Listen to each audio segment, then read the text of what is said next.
नाशिक जिल्ह्यातील लालसगाव मार्केटनंतर सोलापूर बाजार समितीची ओळख तयार झालेली असताना या बाजार समितीमध्ये संपूर्ण जिल्ह्यातील शेतकरी आपल्या मालाची आवक जावक करण्यासाठी येत असतात।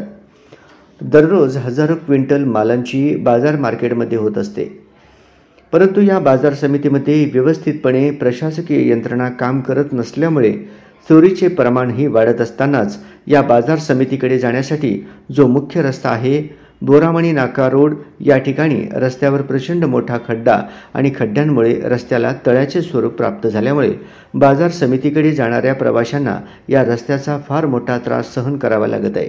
रस्त्यात खड्डा की खड्ड्यात रस्ता हेच समजत नसल्यामुळे आणि प्रवाशांना खड्ड्यातूनच वाहन घेऊन जाताना तारेवरची कसरत करावी लागत आहे। एक एक फुटाचे खड्डे पडून सुद्धा अधिकारी काय करतात असा प्रश्न प्रवाशांनी विचारला आहे।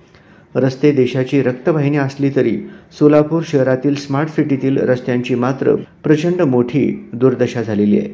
या रस्त्यावरील खड्डे त्वरित बुजवण्यात यावे, अन्यथा तीव्र आंदोलन करण्याचा इशारा प्रवासी वाहन चालक आणि नागरिकांमधून दिला आहे।